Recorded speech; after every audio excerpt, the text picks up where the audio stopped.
اللہ حفاظت فرمائے. ابتدا میں نے تھوڑی سی وہ بات عرض کی تھی، وہ یہ کہ جب کسی جگہ کے مسلمان نماز پڑھ سکتے ہوں، رکاوٹ کوئی نہ ہو، پھر بھی نہ پڑھیں.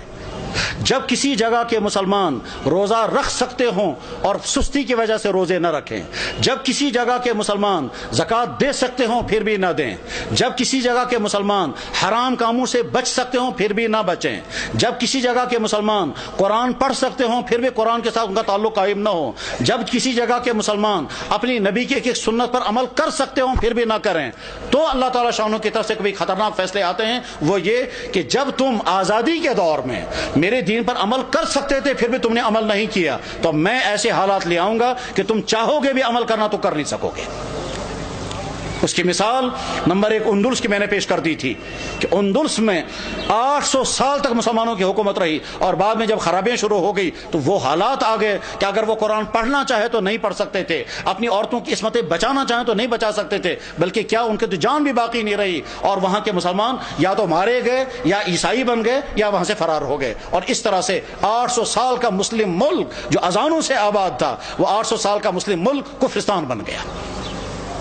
بخارا اور سمرقند یہ وہ علاقہ تھا جہاں امام بخاری، امام مسلم، ابو اللیث سمرقندی جیسا انسان، وہ علاقہ کے جہاں امام صاحب ہدایہ علامہ برہان الدین مرغینانی رحمہ اللہ تعالی جس علاقے میں تھے، کہ جس مسجد میں بیٹھ کر کے انہوں نے ہدایہ کتاب لکھی، اور 13 سال لگے کتاب لکھتے ہوئے، اور 13 سال مسلسل نے روزہ رکھا. گھر والوں سے کھانا آتا تھا، وہ کھانا رکھ دیتے تھے، جب گھر والے واپس چلے جاتے تھے یہ کھانا کسی غریب کو کھلاتے تھے. 13 سال بیٹھ کر کے انہوں نے کتاب ہدایہ نام کی کتاب لکھی تھی، جو حدیث اور عقلی علوم کا مجموعہ ہے. علامہ انور شاہ صاحب کہا کرتے تھے، فرماتے تھے میں ہر کتاب کا جواب لکھ سکتا ہوں لیکن چند کتابوں کا جواب مجھ سے نہیں لکھا جا سکتا ہے، ان میں سے ایک کتاب ہدایہ بھی ہے.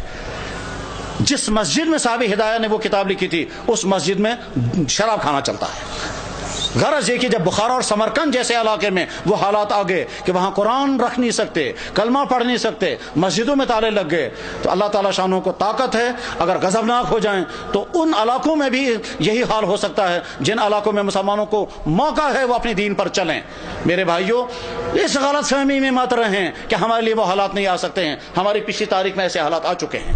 چنانچہ کشمیر کی پچھلی تاریخ میں ایک زمانہ ایسا آیا تھا جب سکھوں کا دور تھا، مسجدوں میں تالے لگے تھے، اور جو نماز پڑھنا چاہتا تھا اس نماز پڑھنا اس کی جسم سے کھال نکالی جاتی تھی سب لوگوں کے سامنے تاکہ باقی لوگ نماز نہ پڑھیں.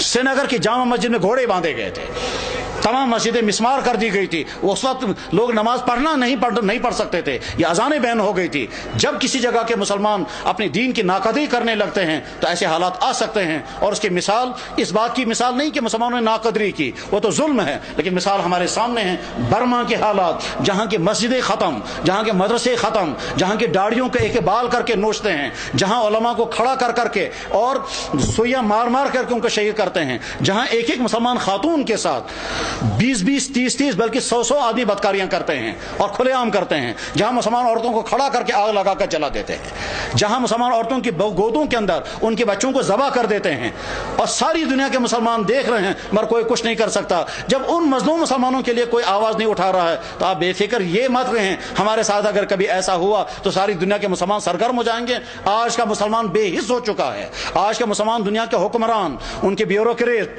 ان کے تمام ہائی کلاس طبقے وہ اپنی عیاشوں میں ڈوبے ہوئے ہیں. کسی سے کوئی امید نہیں ہے. اپنے دین پر جمنے کا فیصلہ کر کے اٹھیں، اپنے ایمان پر قائم رہنے کا فیصلہ کر کے اٹھیں، اپنے دین پر چلنے کا فیصلہ لے کر اٹھیں، اپنے گھروں کے اندر دیندار گھر بنانے کا فیصلہ لے کر اٹھیں، اپنے بزنسوں کو مسلمان بزنس بنانے کا فیصلہ لے کر اٹھیں، اپنے فنکشنوں کو دین کا فنکشن بنانے کا فیصلہ لے کر کے اٹھیں. جب مسلمان حرام سے بچ سکتا ہو اور پھر بھی نہ بچے اور شرابیں پیے تو حالات ایسے آ سکتے ہیں کہ زبردستی مسلمانوں کو شراب پلائی جائے گی. جب مسلمان داڑھی رکھ سکتا ہو اور نہ رکھے تو بعد میں ایسے حالات آ سکتے ہیں کہ رکھنا بھی چاہیں تو نہیں رکھ سکتے. ساری ترکی کے اندر مسلمان داڑھی رکھ نہیں سکتا حالانکہ سارا مسلمان ملک ہے.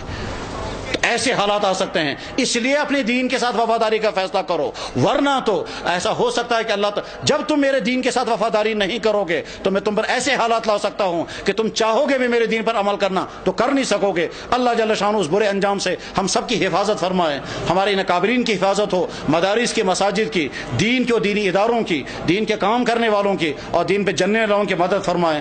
وآخر دعوانا ان الحمد للہ رب العالمین برحمتک یا ارحم الراحمین، آمین۔